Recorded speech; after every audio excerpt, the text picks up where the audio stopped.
여러분 안녕하십니까? 금요일 뉴스나이트 시작합니다.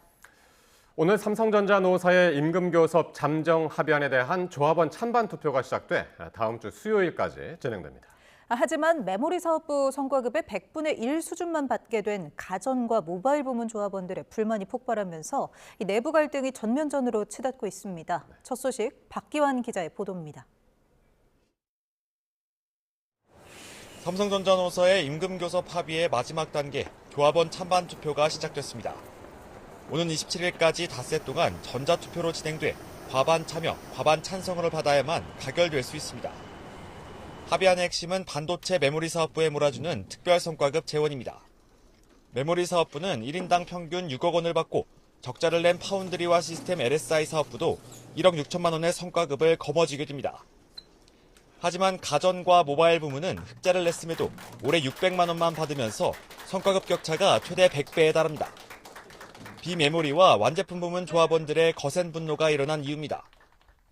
노조 게시판에서 약속보다 적은 성과급을 받게 된 파운드리 사업부는 버려줬다는 원성을, 가전 사업부는 반도체만 챙기냐는 불만이 터져나왔습니다. 적자인 파운드리 사업부는 또 주는데 흑자인 DX 부분에는 600 정도만 준다는 게 너무 허탈하고 믿고 노조 가입했는데 회사보다 더 못된 행포 저희 직원들을 배신한 것 같습니다. 설상가상으로 노노 갈등은 투표권 박탈 공방으로 번졌습니다. 반도체 중심인 초기업 노조는 가전 모바일 중심의 동행 노조가 이달 초 교섭단을 이탈했다는 이유로 투표권을 주지 않겠다고 통보한 것입니다. 앞서 잠정 합의가 발표된 뒤 DX 부문 직원들이 반대표를 던지기 위해 노조 가입 행렬이 잇따라 홈페이지가 다운되기도 했는데 아예 투표 자체를 차단한 셈입니다. DX 부문 직원들을 중심으로 새 결집도 나타났습니다. DX 부문 중심 노조 가입자가 하루 만에 1만 명 넘게 늘어난 데 이어 직접 반대 입장을 표명하고 나섰습니다. 분노한 일터의 노동자들은 민주적인 심판을 위해 우리 동행 노조로 대거 결집했습니다. 정체 노동자의 단결된 힘으로 이번 잠정 합의안의 독선적 폭거를 반드시 저지할 것입니다. 초기업 노조 조합원 7만 명 대다수가 대부분 반도체 사업 부문 소속인 만큼 합의안 자체는 무난히 가결될 전망입니다. 하지만 100배의 격차가 남긴 원삼성 내부의 깊은 감정의 골은 앞으로 노사 교섭이 진행될 때마다 더 깊어질 수밖에 없을 것으로 보입니다. YTN 박견입니다. 삼성전자는 그간 총파업 쟁의 과정에서 제기된 고소 고발을 모두 취하하기로 노조와 합의하면서 내부 갈등 봉합에 주력하고 있습니다. 하지만 일부 주주들이 주총에서 특별 성과급 합의를 승인받지 않으면 무효 소송에 나서겠다고 예고하는 등 또 다른 난관들이 예상되는 상황입니다. 이어서 정현우 기자입니다. 노조 쟁의 기간 중 삼성전자 사측은 특정 직원이 노조 미가입 명단을 만들어 배포했다는 블랙리스트 의혹에 대한 고소장을 냈습니다. 수사에 착수한 경찰이 수차례 압수수색도 벌였습니다. 하지만 성과급 잠정 합의안 도출 이후 사측은 이를 포함 서로에 대한 고소고발을 전부 취하하기로 노조와 합의했습니다. 내부 갈등을 봉합하고 결속 따지기에 나선 것으로 풀이됩니다. 하지만 새로운 난관들은 수면 위로 계속 부상하고 있습니다. 성과급 격차에 따른 내부 노노 분쟁에 더해 외곽에선 주주들의 반발이 문제가 되고 있습니다. 한 주주단체는 이틀 연속 기자회견을 열고 영업이익의 10.5% 수준 특별 경영 성과급을 신설할 권한은 노사 모두에게 없다고 주장했습니다.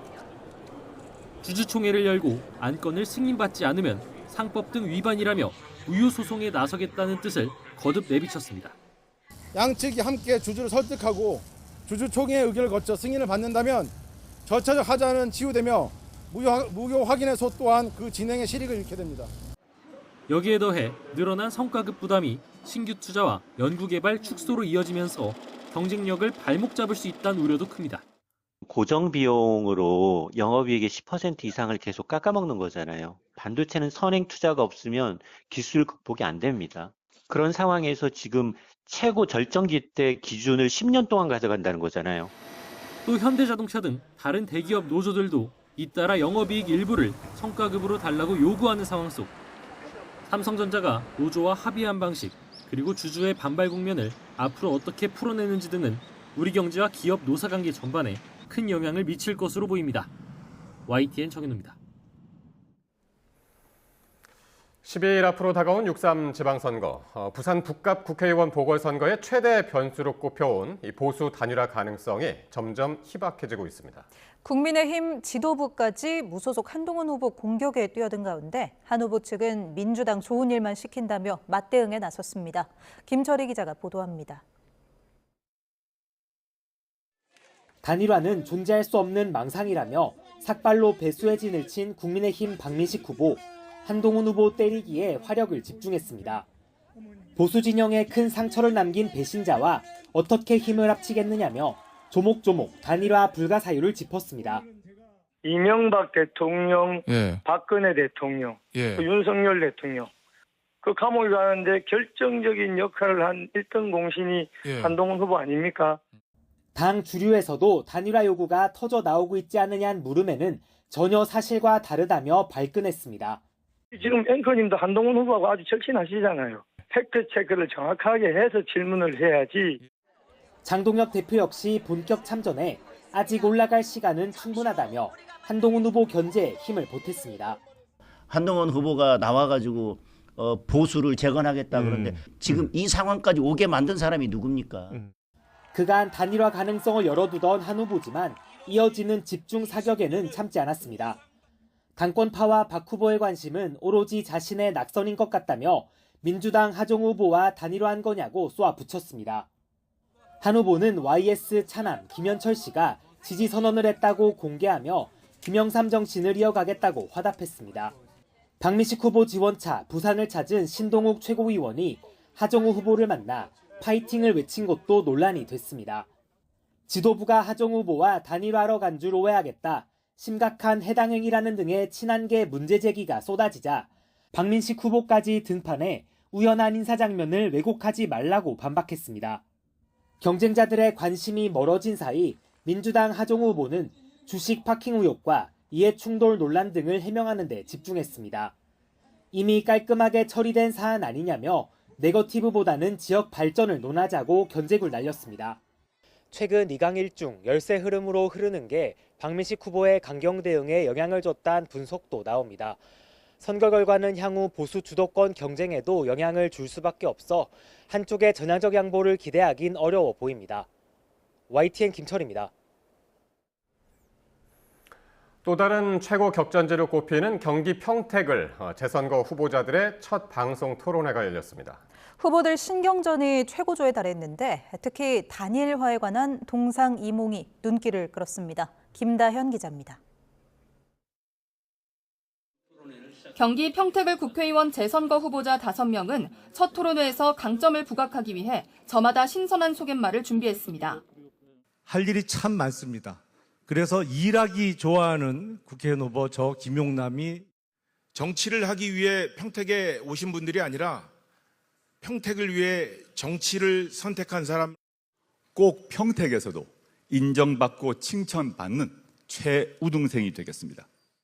내 삶의 문제를 해결할 진짜 일꾼, 확실한 대변자가 필요합니다. 제가 정치에 뛰어든 이유는 지금 대한민국이 무너지고 있기 때문입니다. 거물급 주자들이 참전하며 최대 격전지가 된 평택을에서는 단일화가 주요 화두였는데 후보들은 동상이몽이었습니다. 유이동, 조국, 황교안 후보가 상대 진영을 확실하게 견제하기 위해 단일화할 수 있다고 가능성을 열어뒀지만 김용남, 김재현 후보는 완주 의지를 굽히지 않았습니다. 완주를 해서 유권자들의 판단을 받아보는 것이 원칙이고 진보당의 명예와 명운을 걸고 끝까지 완주하고 싶습니다. 선거가 코앞으로 다가온 만큼 네거티브 공방도 아슬아슬 위험 수위를 넘나들었습니다. 보좌진 폭행 갑질 의혹을 받는 김용남 후보는 허리를 숙이며 거듭 자세를 낮췄지만 경쟁 후보와는 신경전도 벌였습니다. 진정한 사과를 하시려면 피해자에게 직접 하셔야지 페이스북에 사과를 하셨더라고요. 검사 생활은 제가 했는데 저보다 더 검사스러우세요. 국민의힘 유이동 후보에겐 부정선거를 주장하는 황교안 후보와 단일화 의사가 있는 것이냐는 공격이 몰렸고 조국 후보는 이번에도 입시 비리를 해명해야 했습니다. 용이 아니라 가분개로 살아도 된다. 이런 게 조 후보의 지론이기도 했습니다. 법정과 법정 바깥에서 국민 여러분께 사과한 바 있습니다. 국회의원으로 당선되면 매일 평택에서 여의도로 출퇴근하겠느냐는 질문에 조국 후보 혼자 아니오라고 대답했는데 평택 3선 출신 유이동 후보는 이 기회를 놓치지 않았습니다. 새벽 3시, 4시에 끝나도 집에 내려와서 자고 옷 갈아입고 아침에 다시 올라갔습니다. 지방선거까지 남은 시간은 단 10여일. 이번 토론회를 본 평택 민심이 어디로 쏠릴지 주목됩니다. YTN 김다현입니다. 더불어민주당 정원호 서울시장 후보는 GTX-A 철근 누락 사태를 주제로 국민의힘 오세훈 후보가 토론을 제안한 것을 두고 안전 문제는 토론으로 되는 일이 아니라고 일축했습니다. 정 후보는 안전은 정치 쟁점화할 일이 아니라며 오 후보가 할 일은 삼성역 현장에서 직접 눈으로 살펴보고 대책을 강구하는 거라고 강조했습니다. 국민의힘 오세훈 서울시장 후보는 민주당 정원호 후보의 성동구청장 재임 시절 아기씨당 기부 체납 의혹을 두고 부패 냄새가 짙게 난다고 비판했습니다.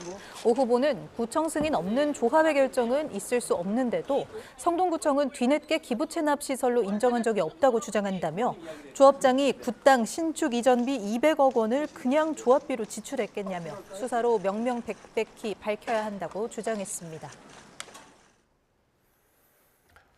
5.18 민주화운동 기념일에 탱크데이 이벤트로 물의를 빚은 스타벅스에 대한 불매 운동이 공직사회까지 확산하고 있습니다. 행안부와 보훈부 장관이 깊은 유감을 표한 데 이어서 전국 공무원 노조도 불매에 나섰습니다. 이형원 기자입니다. 스타벅스 코리아에 대한 불매 움직임이 걷잡을 수 없이 커지고 있습니다. 이른바 탱크데이 이벤트로 민주화 운동을 폄훼했다는 논란에 정부 부처가 잇따라 불매에 나서고 있는 겁니다. 포문을 연 건 윤호중 행정안전부 장관입니다. 반역사적 행태에 깊은 유감을 표하며 스타벅스 상품권을 사용하지 않겠다고 밝힌 건데 권오울 국가보훈부 장관도 비슷한 글을 올리고 5.18 관련 허위 사실 모니터링을 강화하겠다고 알렸습니다. 법무부는 더 나아가 대검찰청에 스타벅스 상품 구매 내역을 보고하라는 지시까지 한 것으로 알려졌습니다. 지난 1월부터 예산으로 산 내역을 캐물은 건데 대검은 구입 사실이 없다고 통보했습니다. 전국 공무원 노동조합은 전체 지부에 공문을 보내 스타벅스 이용 중단을 요청했습니다. 민주주의와 인권의 가치를 중요시하기 때문에 이번 건에 대해서는 엄중하게 대해야 된다고 보고 15만 조합원의 251개 지부로 다 공문이 내려간 상태입니다. 스타벅스는 이용하지 말아달라고. 공무원 노조 총연맹도 스타벅스 기프티콘 사용 자제령을 내렸습니다. 공무원 노조 연맹은 국민 마음에 상처를 준 데 책임을 져야 한다며 정용진 신세계그룹 회장과 스타벅스 측에 재발 방지 대책을 촉구했습니다. YTN 이영훈입니다. 민주노총 배달 플랫폼 노동조합은 스타벅스를 상대로 배달 거부 행동에 돌입했다고 밝혔습니다. 배달노조는 계엄군이 장갑차와 탱크를 앞세워 광주 시민을 탄압했던 역사의 기억을 스타벅스가 커피 한 잔을 팔기 위한 마케팅 수단으로 전락시켰다고 비판하며 5.18 정신을 짓밟은 스타벅스에는 가지도 않고 배달하지도 않겠다고 밝혔습니다. 경찰이 스타벅스 코리아의 탱크데이 이벤트로 고발당한 신세계 정용진 회장 수사에 속도를 내고 있습니다. 서울경찰청에 사건을 넘겨받은 지 하루 만에 고발인 조사를 했는데 경찰이 정 회장을 소환할지 관심이 쏠립니다. 최승훈 기자의 보도입니다. 경찰이 정용진 신세계그룹 회장과 손정현 전 스타벅스 코리아 대표를 고발한 시민단체 대표를 불러 고발인 조사를 벌였습니다. 스타벅스 탱크데이 이벤트 파장이 커지자 서울경찰청 공공범죄수사대가 강남경찰서로부터 사건을 넘겨받은 지 하루 만입니다. 탱크나 탁자를 딱 때렸다. 이 부분은 절대 그 마케팅에 이용해서는 안 되는 부분인데 그런 부분을 이용했던 부분 과연 위에도 알고 있었느냐. 이 단체는 스타벅스 탱크데이 이벤트가 5.18 민주화 운동과 유족을 모욕하고 명예를 훼손했다며 경찰에 고발장을 제출했는데 5.18 유공자들 역시 광주 남부경찰서에 정 회장과 손 전 대표, 마케팅 관계자 등 4명을 모욕과 5.18 민주화운동 특별법 위반 혐의로 고발했습니다. 이들에 대한 고발인 조사도 진행된 가운데 서울경찰청은 이 사건 역시 병합해 수사합니다. 앞서 스타벅스는 지난 5.18 민주화운동 46주년 당일 자사 제품 판매 이벤트에 탱크데이라는 이름을 붙여 논란이 됐습니다. 홍보물에 적힌 책상이 탁이라는 문구 역시 1987년 박종철 열사 고문치사 사건을 떠올리게 한다는 비판이 제기됐습니다. 또 스타벅스 코리아의 최대 주주인 정 회장에게 관리 감독을 소홀히 한 책임이 있다며 고발장 접수와 사퇴 요구가 잇따랐습니다. 정 회장은 논란 직후 서면 사과문을 내놓았지만 이외에 추가적인 입장을 내놓지는 않고 있습니다. 경찰이 수사에 속도를 내는 가운데 정 회장이 경찰에 출석해 직접 포토라인에 서게 될지 관심이 쏠립니다. YTN 최승훈입니다. 팔레스타인 가자지구로 향하는 구호선단에 탔다가 납포된 한국인 활동가 2명이 오늘 새벽 귀국했습니다. 이들은 이스라엘 군으로부터 여러 번 구타당했다며 견딜 수 없는 정도의 폭력이 있었다고도 주장했습니다. 보도에 송수현 기자입니다. 검은 티셔츠를 입은 여성이 팔레스타인의 저항 정신을 상징하는 체크 무늬 스카프 케피에를 목에 두릅니다.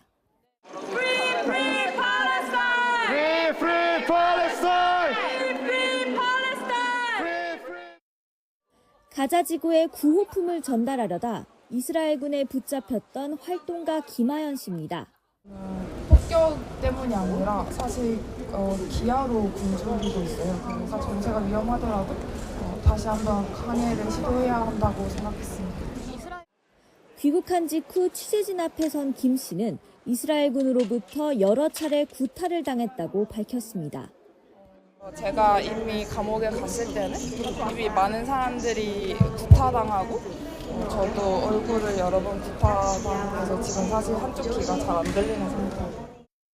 함께 체포됐던 활동가 김동현 씨도 견딜 수 없는 정도의 폭력이 있었다고 말했습니다. 아무런 무기가 없는 배들을 납치했고 사람들을, 민간인들을 상시적으로 고문하고 정말로 견딜 수 없는 정도의 폭력이었고 활동가들이 탄 9호 선단은 지난 18일 키프로스 인근 지중해에서 이스라엘군에게 납포됐습니다. 이후 붙잡힌 사람들이 결박된 채 바닥에 무릎을 꿇은 영상이 공개되며 국제적인 논란이 일었습니다. 결국 이재명 대통령이 이스라엘 정부를 강도 높게 비판한 지 하루 만에 한국인 활동가 2명은 석방돼 귀국길에 올랐습니다. 이들과 같은 배를 탔던 한국계 미국인 조나단 빅토르 리 씨도 풀려나 현재는 튀르키예에 있는 것으로 파악됐습니다. YTN 송수연입니다.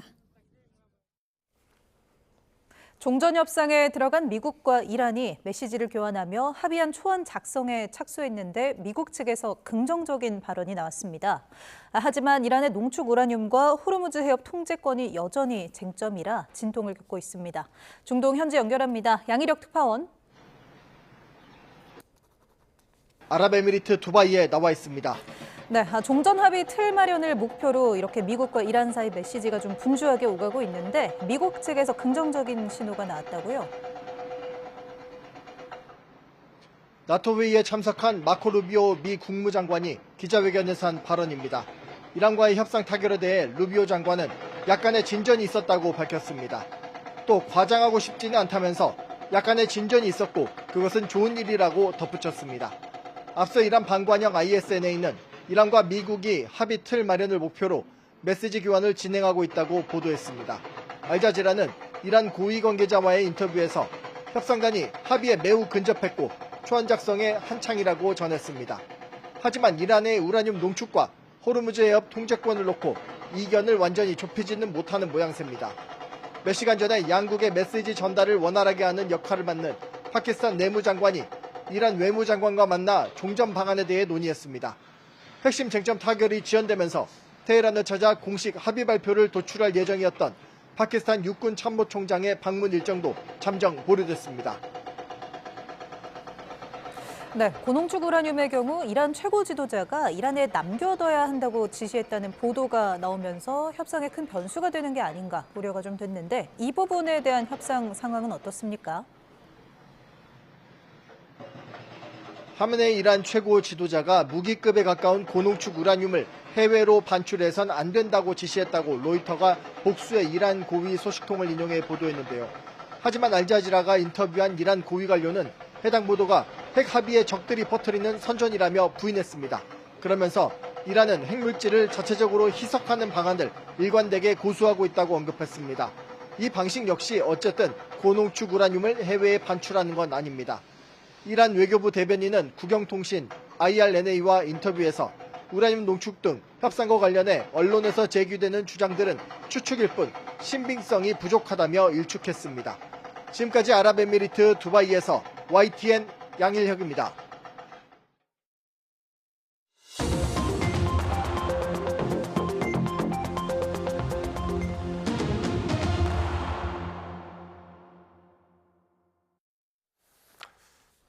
네, 6.3 지방선거가 12일 앞으로 다가왔습니다. 공식 선거운동 이틀째이기도 했는데요. 포커스 나이트, 오늘은 박원석, 정호김 전직 의원 두 분과 함께 말씀 나누겠습니다. 어서 오십시오. 네, 오랜만에 오셨습니다. 예.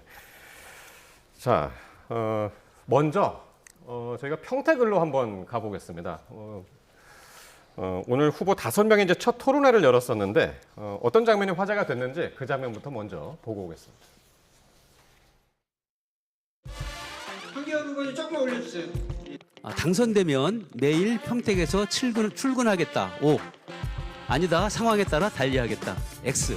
매일을 하게 됐습니다. 네네. 매일은 어려울. 본회의 상임위원회가 계속 매일매일 열리거든요. 그 경우 여기서 평택과 서울 왔다 갔다 할 수는 없다고 봅니다. 제가 지난 10년간 매일 출퇴근했습니다. 그게 예산 문제로 새벽 3시, 4시에 끝나도 집에 내려와서 자고 옷 갈아입고 아침에 다시 올라갔습니다. 예, 평택을 재선거 지역인데 워낙 이제 전국적으로 이제 주목을 받는 지역이어서 오늘 첫 TV 토론에도 역시 이제 많은 분들이 보셨을 것 같은데 앞으로 평택에서 매일 출퇴근할 수 있느냐 물었는데 조국 후보만 X를 들었네요. 예, 이건 어떻게 보셨나요? 글쎄요, 조국 후보가 뭐 지나치게 솔직하신 걸 수도 있고 네. 아니면 분위기 파악을 좀 잘 못하신 거 아닌가 싶은데 경우에 따라서 못 올 수도 있겠죠. 국회가 막 새벽까지 법안이나 예산 심의가 이어지는 경우들도 있거든요. 근데 그런 건 이제 예외적인 경우인 거고 일단 저 질문의 의도가 분명하기 때문에 그리고 본인도 어쨌든 평택에 살러 가겠다고 전셋집까지 얻어가지고 가신 거 아닙니까? 그러면 매일 출근하겠다는 의지를 보이는 게 저 토론회에서 저 질문의 취지에 저는 맞는 정답이라고 봐요. 다른 후보들도 예외적으로 못 가는 경우가 있을 수 있는데 그건 어쩔 수 없는 거죠. 다른 후보들도 다 그런 의도를 알기 때문에 매일 출근하겠다고 답을 했는데 글쎄요, 본인만 좀 차별화를 기한 걸까요? 어쨌든 뭐 선뜻 이해는 잘 안 갑니다. 사실 평택에서 매일 서울로 출퇴근하시는 분들이 있잖아요. 그럼요. 저도 경기도에 지역구 두신 분들이요. 출퇴근하시는 거, 저는 아예 출퇴근하는 걸로 알고 있었어요. 제가 아는 안성에 지역구를 두신 과거에 국회의원도 꼭 출퇴근을 하거든요.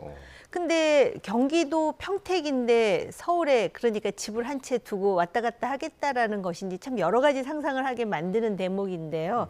애초에 왜 평택에 출마하겠다 하면서 단기 임대 뭐 단기 임차 했다 그래갖고 또 굉장히 논란이 돼가지고 그다음에 1년짜리로 뭐 임대차 계약을 다시 맺었느니 뭐 그러면서 얘기가 나오지 않았습니까? 조국 후보의 경우에. 그러면서 또 매일 또는 영구히 평택에 살 수는 없다라는 취지로 얘기를 하니까 제가 이거는 좀 엉뚱한 생각인지 모르는데 이재명 대통령이 왜 장기 보유 특별공제 이거 이제 없애겠다 그랬잖아요.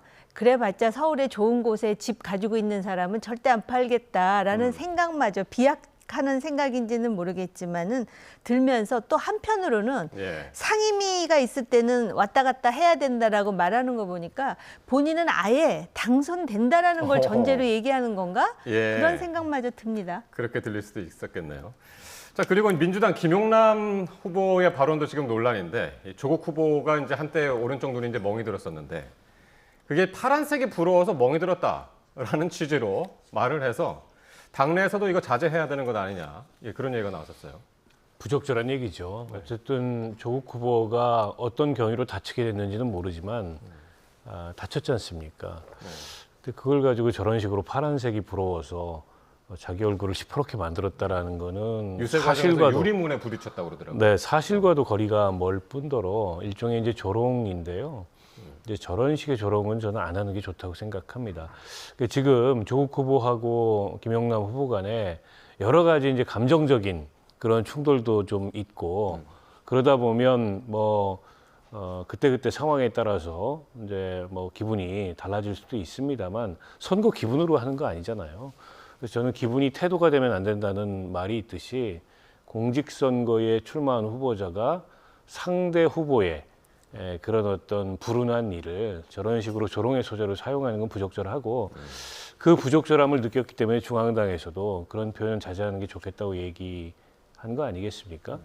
김용남 의원이 원래 저런 그 성격의 소유자는 아니에요. 근데 이제 선거를 하다 보니까 본인도 모르게 조금 이제 감정적이 된 것 같은데 조금은 좀 진정을 할 필요가 있다 이런 생각이 듭니다. 예. 그러니까 두 후보가 지금 이제 민주 진영 적자 경쟁을 벌이고도 있는데 유시민 작가가 이랬습니다. 조국 후보가 당선되는 게 낫다. 김용남 후보는 저쪽 사람이다라고 했는데 이 얘기는 어떻게 들으셨어요? 글쎄요, 유시민 작가의 영향력이 얼마나 되는지는 제가 잘 모르겠는데요.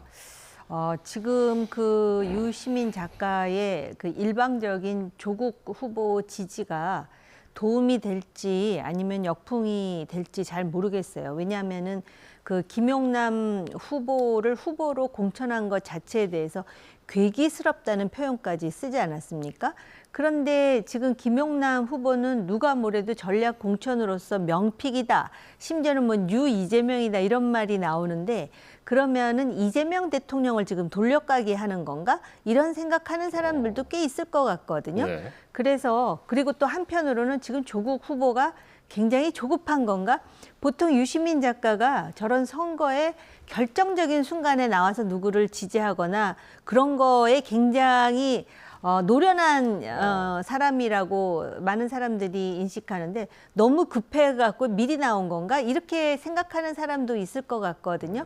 그래서 제가 볼 때는 결정적으로 유시민 작가의 저런 조국 지지 선언이나 다름없지 않습니까? 저런 언행이 도움이 확실히 된다라고 장담하기 어려운 것 같아요. 네. 그래서 평택 시민들은 과연 어떻게 생각할까도 궁금한데 이 두 후보가 이제 단일화 때문에 지금 상당히 이제 경쟁을 하는 것 같기도 하고 그런데 김용남 후보는 절대 단일화는 없다라고 하는데 당에서는 지금 면밀하게 지금 모니터링을 하고 있다라고 그랬단 말이에요. 결국엔 어떻게 될 거라고 보세요? 민주당에서 얘기한 건 좀 원론적인 언급인 것 같습니다. 아직까지는 단일화의 객관적 필요성 같은 게 여론조사 수치로 그렇게 나오고 있지는 않아요. 이를테면 유이동 후보나 혹은 황교안 후보가 여론조사에서 굉장히 위협적이다라고 한다면 이게 이제 민주당 계열의 혹은 범여권의 후보 단일화해야 되는 거 아니냐 이런 요구들이 나올 텐데 지금 나온 여론조사들의 추이를 보면 미세하긴 하지만 김용남 조국 후보가 앞서 있거든요. 때문에 이제 단일화 압박을 크게 받는 것 같지는 않아요. 다만 만에 하나 그런 경우가 생긴다면 특히 유이동 후보, 황교안 후보 간에 단일화 가능성이 있지 않습니까? 오늘 두 분 다 오를 들었습니다. 네, 그 단일화가 이루어져서 뭔가 지지율의 어떤 변화나 이런 게 발생할 경우에는 그런 단일화 압박이 생길 수가 있어요. 그에 대해서 원론적인 답변을 한 게 아닌가 싶은데 김용남 후보 생각은 좀 다른 것 같습니다. 설령 그런 상황이 와서 당에서 단일화를 요구하더라도 이게 이제 서로 다른 정당의 후보로 나온 거고 정당을 달리한다는 거는 목적을 달리한다는 거기 때문에 본인은 끝까지 완주하겠다 이런 의지를 표했고 저는 후보로서는 그 또한 굉장히 원론적이고 또 후보가 할 수 있는 얘기라고 생각합니다. 막상 그 상황이 됐을 때 뭐 어떤 변화가 있을지는 모르겠어요. 그러나 지금 김용남 후보와 조국 후보 간에 여러 가지 이제 신경전 이런 걸로 미루어 봤을 때 단일화 성사 가능성이 그렇게 높지는 않습니다. 저는 오늘 김재현 후보가 어떤 입장일까를 굉장히 주목해 봤는데 김재현 후보도 좀 부정적이라고 X표를 들었어요. 그러니까 사실은 김용남 조국 두 후보 간의 단일화는 좀 어려워 보이지만 두 후보가 다 김재현 후보를 상대로 단일화를 추진할 가능성 그리고 그게 선거 막판에 변수가 될 가능성은 있었거든요. 근데 김재현 후보가 저렇게 부정적인 의사를 밝혔다면 그 또한 좀 어려워진 거 아닌가 그렇게 보입니다. 그러니까 김용남 후보랑 조국 후보 간의 이제 격차가 유의미하게 이제 크게 벌어지지 않았기 때문에 김재현 후보의 뭐 2, 3% 요즘 계속 나오는 그런 여론조사라도 어느 정도 이제 큰 영향이 있기 때문에 그걸 또 이제 변수로 지금 말씀하신 것 같습니다. 자, 평택을만큼이나 지금 이제 정치권에서 이목을 계속 끄는 지역이죠. 부산 북갑인데 오늘 박민식 후보 지원 유세 중에 나온 신동욱 최고위원의 발언 때문에 또 눈길을 끌었습니다. 화면 보시겠습니다. 이번에는 2번입니다. 예. 감사합니다. 우리 친구입니다, 친구. 친구입니다. 예, 우리 대학 동창이고. 아정호 파이팅 신동욱입니다. 아정호 파이팅 신동욱입니다. 서로서로 선의 경쟁 해가지고 좋은 일이 있었으면 좋겠습니다. 하정우 화이팅 목소리가 나왔는데 빨간 옷을 입은 신동욱 최고위원의 입에서 나왔습니다. 이거는 뭘까요? 근데 저거는 저는 보기에 따라서는 경쟁 후보고 상대 후보지만 파이팅해서 페어플레이 하자라는 어떤 그 취지로 볼 수도 있다고 생각해요. 그런 경우 있거든요. 파이팅 하시자고. 저도 선거를 치러봤고 유세 중에 상대 후보 만나면 뭐 그렇게 냉담하게 지나치거나 어떤 뭐 그런 긴장된 그런 관계를 드러내거나 그러지 않습니다. 서로 덕담하고 열심히 하시라고 체력은 괜찮냐고 뭐 이러고 지나가는 거죠. 그런 차원으로 볼 수도 있어요. 근데 지금 부산 북구가 워낙에 복잡하지 않습니까? 더군다나 그 전직 대표였던 한동훈 후보가 나와 있고 박민식 후보는 그 당내에 단일화 압박이나 근데 이런 거에 맞서서 일종의 이제 시위성 삭발까지 한 상황이에요. 절대 단일화하지 않겠다 이런 의지를 밝히고 있고 한동훈 후보 쪽에서는 신동욱 후보의 저런 행위가 그동안의 친한계 의원들에 대해서 해당 행위라고 당에서 여러 가지 경고를 했는데 상대 후보 파이팅을 해치는 신동욱 후보가 오히려 해당 행위를 하고 있는 거 아니냐 또 이렇게 비판을 하고 있어요. 그러니까 결국 박민식 후보, 한동훈 후보 간의 신경전이 이게 선거 종반으로 가면서 더 첨예하게 지금 드러나고 있는 게 아닌가 싶고요. 저는 오히려 저 장면에서 더 이상했던 게 신동욱 후보가 서울 서초구 그 지역구 의원이잖아요. 근데 오세훈 시장 선거를 저렇게 지원하는 장면을 근래에 본 적이 없습니다. 서울시당 위원장인 배현진 의원도 그 점을 비판하던데 물론 뭐 신동욱 의원이 앵커 출신이어서 널리 얼굴이 알려져 있고 아까 친구라고 표현하듯이 부산시장 선거가 신경 쓰여서 당 지도부고 하니까 내려갈 수도 있는데 서울시장 선거 지원은 왜 저렇게 열심히 안 하나 이런 문제 제기가 좀 나오지 않을까요? 그러니까 배현진 의원 같은 경우는 하정우, 박민식 단일화를 하는 것 같았다. 이제 그런 이야기도 했습니다. 그만큼 이제 날카로운 거예요. 한동훈 후보와 박민식 후보 사이가. 그런데 저게 사실은 그냥 일반적인 상황이라면 저 정도 덕담은 할 수 있지 않은가라고 생각할 수도 있는데요. 만약에 신동욱 의원이 무소속의 한동훈 후보를 만났을 때 과연 한동훈 화이팅 할 수 있을까요? 그렇기 때문에 그런데다가 그 국민의힘의 몇몇 의원이 한동훈 후보와 저 북갑에서 치킨 좀 먹었다 해가지고 무슨 해당 행위, 징계, 이적 행위라는 말까지 나오지 않습니까? 그러다 보니까는 문제 제기를 할 수 있는 거죠. 그리고 아마 서울시장 선거를 열심히 하지 않는 이유는 그 서울시장 후보인 오세훈 후보가 장동혁계와는 절연하면서 독자적으로 이제 선거운동하는 측면도 있으니까 그래서 이제 아마 신동욱 후보는 친구인 박민식 후보를 응원하러 내려간 것 같은데요. 저 화이팅은 두고두고 트집 잡힐, 빌미가 잡힐 소지를 스스로 자초했다. 저는 흥미롭게도 신동욱 의원이 결정적인 순간에 저렇게 한 장면씩 나오더라고요. 지금 이번에도 그랬지만 지난번 계엄할 때도 국회에 있어가지고 저는 신동욱 의원은 그래도 언론인 출신이라 이런 상황에서 계엄 해제 결의를 하러 들어왔구나라고 개인적으로 생각했는데 나중에 아니라 그래서 솔직히 굉장히 놀란 기억이 있습니다. 정 의원님 그 단일화는 어떻게 보세요? 이제 어제 박민식 후보는 뭐 직접 이제 90대 노모까지 이제 나와가지고 삭발식을 열었었는데.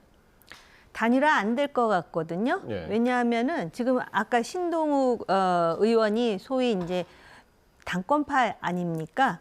그런데 지금 이해관계가 다른 것이 아마 단일화를 가장 원하는 사람들은 지금 부산의 박형준 시장 후보, 그다음에 부산의 지방선거를 지원하고 있는 지역구 의원들인 것 같아요. 박수영 의원도 어제 한마디 그렇습니다. 했었죠. 박수영 의원은 친한계가 아닌 사람이에요. 한동훈 전 대표를 굉장히 공격한 기억이 있거든요. 그리고 중앙에서 당권파들은 아마 박민식 후보가 끝까지 버텨주기를 원하는 것 같아요.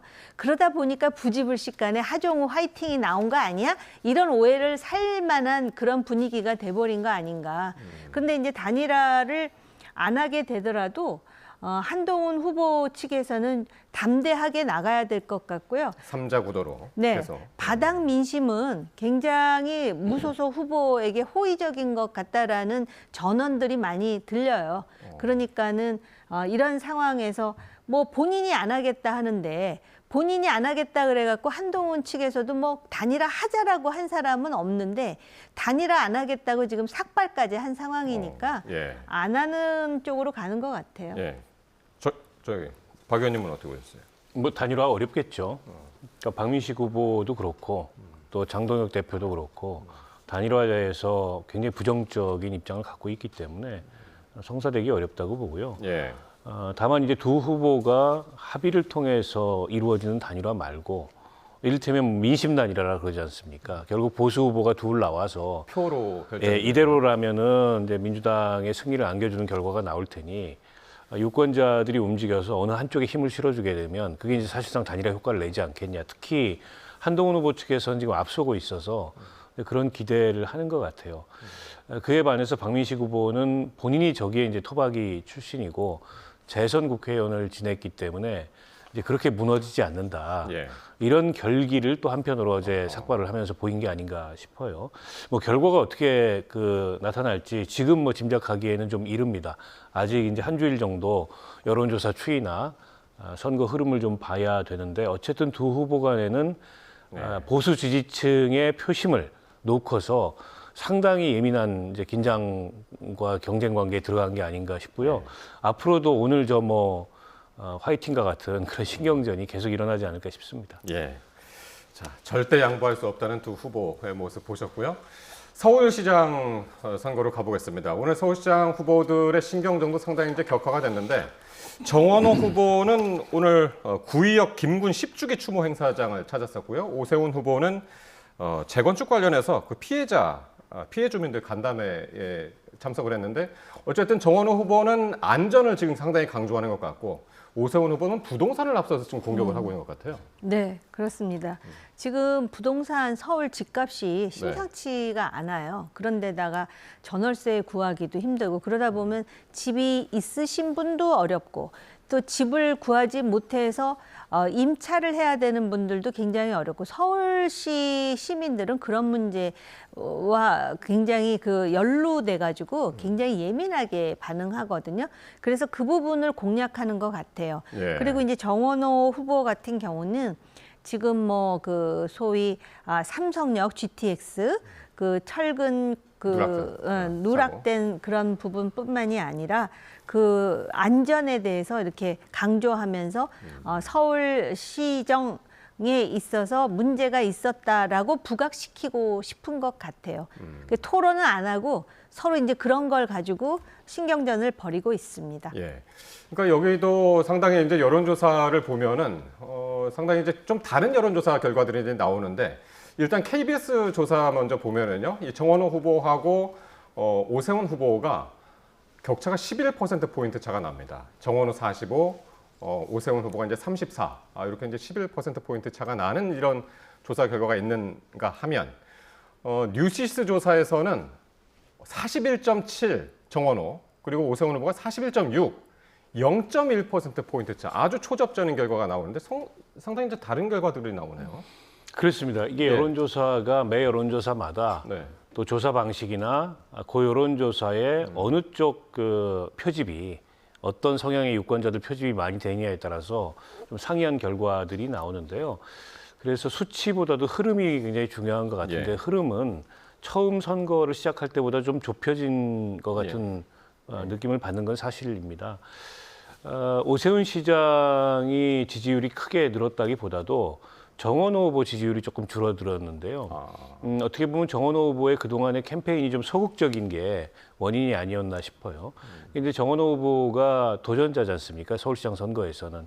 본인이 이제 여당 후보로서 상당히 구조적 우위에 있는 선거 출발을 했다 하더라도 좀 도전자다운 모습을 보였어야 됐는데 조금은 뭔가 쟁점을 피하고 어떻게 보면 본인과 관련된 논란이라든지 여러 가지 이슈들을 피해 다닌다는 느낌을 줌으로 인해서 지금 캠페인이 좀 정체되고 있는 게 아닌가 싶은데 최근에 정원호 후보 측에서도 이제 그런 흐름에 대해서 문제의식을 느끼고 조금 이제 선거운동의 방식이나 기조를 전환하겠다 이런 생각을 하고 있다 그래요. 여기도 마찬가지로 다음 주 한 주 정도 여론조사 추이나 선거운동의 흐름이 어떻게 전개되는지 좀 봐야 될 것 같습니다. 그리고 앞서 이제 뭐 정원호 후보의 안전, 또 오세훈 후보의 부동산 각자 본인들이 자신 있고 본인들에게 유리한 이슈를 중심으로 선거운동을 하는 건데 뭐 당연하죠. 그리고 정원호 후보는 비단 이번에 그 삼성역 그 지하 공사 구간에 콘크리트 문제뿐만이 아니라 저분이 성동구청장을 하면서도 구정의 어쨌든 뭐 기조랄까요? 이런 걸로 안전 문제를 굉장히 강조해 왔다 그래요. 그래서 본인이 자부하는 게 최근 한 몇 년간에 대형 사고 없었고 뭐 싱크홀도 없었고 이런 얘기들을 하더라고요. 이게 마침 그 삼성역 그 철근 누락하고 맞물려서 어쨌든 본인이 시장이 됐을 때 시정에 내세울 수 있는 첫 번째 어떻게 보면 시정의 캐치프레이즈 같은 걸로 이제 안전 문제를 들고 나온 게 아닌가 싶습니다. 사실 지방선거 이제 보궐선거까지 이제 12일 남았는데 사실 사전선거 생각하면 지금 꼭 일주일 앞으로 다가온 거거든요. 근데 지금 이제 TV 토론이 그 바로 직전 전날 사전 투표 전날 밤에 이루어진단 말이죠. 근데 정원호 후보는 계속 안 한다는 입장인가요? 아니요, 그거는 하는 거 아닙니까? 저는 딱 한 번, 그 한 번 한다고 하더라고요. 그러다 보니까 지금 정원호 시장 후보 같은 경우는 토론을 두려워하는 후보로 이미 프레임화 되어 버렸어요. 그래서 사실은 이제 그때 아마 이제 토론에서 어떤 내용이 나올까는 대충 이제 우리가 짐작을 할 수가 있는데요. 그래서 어떻게 보면은 그 시청률이 높을 수도 있을 것 같습니다. 단 한 번만 토론을 하니까. 그리고 지금 보면은 정원호 후보 같은 경우도 본인의 도덕성과 자질과 관련해 갖고 여러 가지 문제가 제기됐는데요. 시원하게 지금 그 소명이 된 거는 저는 없다라고 개인적으로 생각을 하거든요. 그리고 어찌됐든 이 대통령의 지지율에 얹혀가는데 지금 대통령 지지율만큼 나오지 않고 있는 상황입니다. 그리고 이게 여론조사가 전화 면접으로 하면은 정원호 후보가 높은데 ARS 무선 전화로 하게 되면은 이거는 지금 거의 똑같이 나오는 상황이기 때문에 붙어 있다라고 보여지고 이제 서울에서 특히 한강을 벨트를 중심으로 그다음에 이제 강남뿐만 아니라 한강 벨트가 더 확대됐잖아요. 그것뿐만이 아니라 그 소위 그 지역이 아니라 하더라도 이 부동산 문제는 제가 이미 언급했듯이 굉장히 예민한 문제이기 때문에 얼마만큼 그 예봉으로 소위 오세훈 시장이 파헤치느냐, 그건 아마 정원호의 실정이 아니라 이재명 정부의 부동산 문제겠죠. 그렇게 지금 될 것 같다라는 예상을 하게 됩니다. 자, 이번 6.3 지방선거 핫플레이스 중에 하나로 새롭게 떠오르는 곳이 있습니다. 전북 지역인데요. 여기는 이제 민주당 박지원 의원이 이원택 전북지사 후보 지원 유세에 나섰습니다. 그런데 이 전북도의회에서 무소속 김관영 후보와 마주치면서 묘한 장면이 연출됐는데요. 그 장면 한번 보시겠습니다. 박지원 화이팅! 아침 6시에 대남에서 출발하셨다고. 이재명 일자라는 대통령의 성공을 위해서는 반드시 이원택 전북지사 그리고 박지원 의원에 꼭 당선돼야 된다.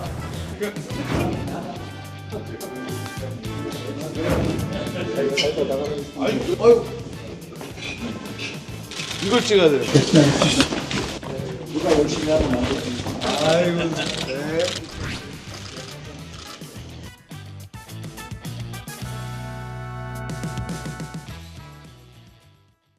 자, 김관영 후보, 무소속의 김관영 후보랑 민주당 박지원 의원이 웃으면서 인사를 했지만 상당히 이제 분위기상으로만 보면 상당히 이제 묘한 그런 장면이 됐는데 두 사람이 한때 이제 한솥밥을 먹은 적이 있었잖아요. 그렇죠. 네. 그러니까 민주당에서뿐만이 아니고 과거에 거슬러 올라가면 국민의당에서도 한솥밥을 먹었습니다. 2016년 총선에서 국민의당이 호남 돌풍을 일으킬 때 당시에 김관영 의원도 국민의당 소속이었고 박지원 의원께서도 국민의당 소속이었어요. 그러니까 인연이 깊죠. 결국 이 전북지검 지사 선거에 김관영 그 지사가 무소속으로 출마해서 지금 이제 이원택 후보하고 굉장히 팽팽한 접전을 벌이게 된 배경은 일종의 이제 공천 후유증이라고 볼 수 있겠죠.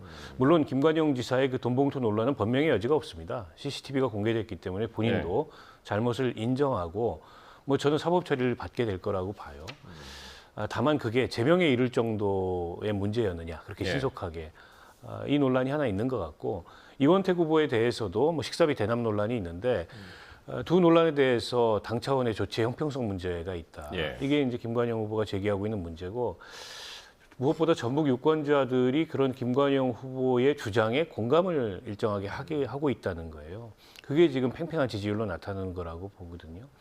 그러니까 정청래 대표로서는 상당히 신경이 쓰일 수밖에 없죠. 그러니까 지방선거 전체적으로 좋은 스코어를 기록하더라도 만약 전북에서 김관영 후보가 이기는 날이라도 오게 되면 그게 이제 정청래 대표의 공천 과정에서의 그런 조치들이 잘못됐다. 이런 게 그 유권자들의 선택에 의해서 증명되는 것일 뿐만 아니라 김관영 후보는 공공연히 본인이 당선이 되면 정청래 연임 맡겠다. 그리고 정청래 대표가 대표로 있는 한 민주당의 복당을 구걸하지 않겠다. 뭐 이렇게까지 얘기를 하고 있어요. 그래서 이게 일종의 반정청래 분위기, 반정청래 선거운동 이게 전개가 되고 있어서 지방선거 끝나면 8월 전당대회 연임 도전을 앞둔 정청래 대표 입장에서는 전북의 선거 결과가 상당히 신경 쓰일 수밖에 없다. 이렇게 봅니다. 김관영 후보가 그렇지 않아도 오늘도 상당히 이제 노골적으로 이야기를 했는데 정청래 대표가 이재명 대통령의 최대 리스크다라는 이야기를 해서 계속해서 이 명청 갈등 구도를 끌고 가는 것 같은 그게 그런 본인에게 아마 유리하다고 생각을 하는 것 같습니다. 그리고 실제로 정청래 대표도 그 부분에 대해서 의식하고 있고요. 이번에 선거 중에서 이 전북지사 지방선거, 그다음에 아까 보궐선거에서 평택을에 누가 당선되느냐가 정청래 대표의 연임과 직결되는 문제라는 거를 정청래 대표뿐만 아니라 모든 사람들이 다 이야기하고 있거든요. 그래서 아까 평택을 같은 경우도 당 지도부에서는 모니터링하고 있다 그러지 김용남 후보하고 똑같이 얘기하지 않습니다. 단일화 없다라고 얘기하지 않거든요. 그런 상황에서 또 송영길 후보가 본인 선거운동도 바쁜데 굉장히 김용남 의원에게 응원 메시지를 또 보내는 그런 장면도 연출이 되고 요번에 이제 박지원 의원이 그 이원택 후보를 지지하러 갔잖아요. 그러면서 네가 잘하면 안 되지 뭐 이랬지만 제가 볼 때 아마 그 제 상상 속의 소설 같은 얘기인데 통화를 열심히 하라고 한번 또 그 하지 않았을까 그런 상상을 김관영 후보한테 그렇습니다. 그래서 지금 본인이 명청 갈등을 얘기하지만 실제로 지금 이것이 명청 갈등의 연속선상에 있다라고 보는 민주당 사람들이 굉장히 많더라고요. 심지어는 명청 갈등을 넘어서 민주당과 문주당으로 나뉘어졌다. 뭐 이런 말까지 하고 있거든요. 그러니까 민주당으로서 상당히 이제 이 전북 선거랑 평택을 선거가 상당히 이제 중요해졌다라는 말씀을 하셨는데 박지원 의원도 김관영, 조국, 한동훈이 이기면 민주당이 어려워질 것이다라고 이제 그렇게 진단을 하더라고요. 글쎄요, 뭐 한동훈 후보는 이제 다른 진영의 인물이기 때문에 뭐 그런 얘기를 할 수도 있을 것 같아요. 근데 같은 진영 내에서 이제 김관영, 조국은 물론 이제 당이 다릅니다. 물론 김관영 후보도 이제는 뭐 민주당이 아닌 무소속이 됐지만 결국 이 선거 공천 과정 혹은 선거를 앞두고 조국 혁신당하고는 통합 논의까지 갔었다가 그게 무산이 됐지 않습니까? 그 과정이 잘 관리가 안 됐다는 거를 인정하는 말씀이기도 하죠. 그래서 그분들이 다 당선돼 가지고 돌아오면 현 지도부의 어쨌든 실패 이렇게 비춰질 요소가 있잖아요. 그런 거를 박지원 의원께서 우려하는 게 아닌가 싶은데요. 물론 선거 결과가 아직 안 나왔기 때문에 지켜봐야 되겠습니다만 박지원 의원께서 말씀하신 대로 뭐 그대로 결과가 된다면 아마도 정청래 대표는 상당한 그 이후 진로에 있어서 차질이 생기는 게 아닌가, 뭐 그렇게 볼 수도 있을 것 같아요. 박지원 그 의원께서 뭐 그런 점을 감안해서 민주당이 어려워진다, 이런 표현을 한 게 아닌가 싶고, 어찌됐건 간에 민주당 후보들이 이겨야 된다. 그 여러 가지 이제 그 사정들이나 속내들이 있긴 하지만 뭐 그 얘기인 것 같아요. 그러나 이제 뭐 선거 결과가 나와봐야 아는 거고, 또 선거 결과가 나온 이후에 민주당 같은 경우에 전당대회 대진표가 어떻게 짜이는지에 따라서 또 여러 가지 이제 변수들이 생길 수가 있어서 뭐 아직 뭐 어떤 그 결과를 놓고 속단하기는 어려운 상황이 아닌가 싶습니다. 예, 알겠습니다. 자, 이렇게 해서 오늘은 평택을 그리고 이제 북갑, 부산 북갑, 전북, 서울 이렇게 네 지역 함께 살펴봤습니다. 오늘 박원석, 정호김 전직 의원 두 분과 함께했습니다. 두 분 말씀 고맙습니다.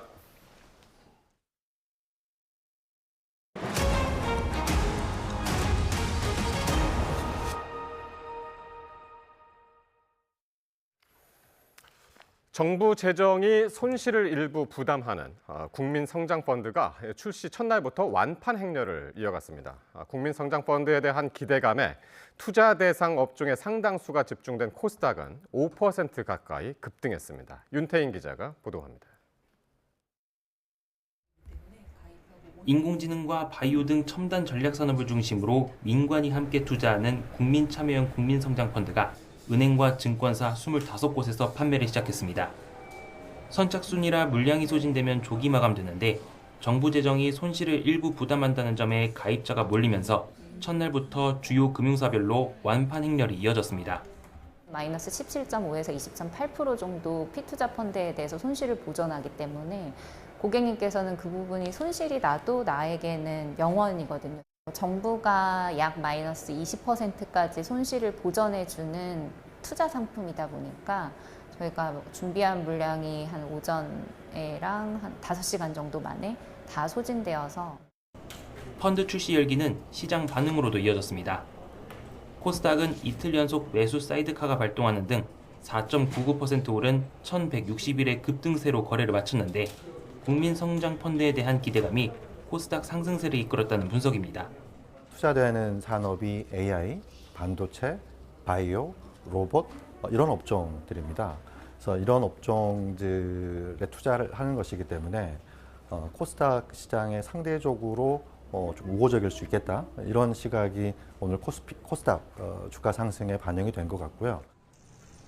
반면 코스피는 7,780선으로 내려갔다가 7,880선까지 오르는 등 등락을 오가며 0.41% 상승한 7,847에 강보합으로 거래를 마쳤습니다. 삼성전자는 정규장에서도 처음으로 30만 원을 돌파했지만 끝내 2.34% 내린 29만 2,500원으로 마감했고 SK하이닉스도 보합권인 194만 1,000원에 거래를 마쳤습니다. 원달러 환율은 가파른 상승세를 보이며 10원 넘게 올라 지난달 2일 이후 최고 수준인 1,517원대에 주간 거래를 마쳤습니다. 환율이 1,520원을 위협하자 외환당국은 환율 움직임이 펀더멘털 대비 과도한 측면이 있다며 필요하다면 단호히 조치할 것이라고 구두 개입에 나서기도 했습니다. YTN 윤태인입니다. 청와대는 국민성장펀드 출시 첫날 가입자가 쇄도하자 고무된 분위기입니다. 국민성장펀드는 인공지능과 반도체 등의 과실을 나누자는 취지인데 이재명 대통령은 인공지능 발전 속 일자리 보호도 중요하다고 강조했습니다. 정윤용 기자입니다. 이재명 대통령이 국제노동기구 ILO 수장인 질베르 웅보 사무총장을 접견했습니다. 화두는 인공지능 발전 속 노동권 보호와 기술 혁신의 균형 확보였습니다. 생산성 향상도 중요하지만 일자리 대체 위협도 최소화할 필요가 있다는 인식이 깔린 겁니다.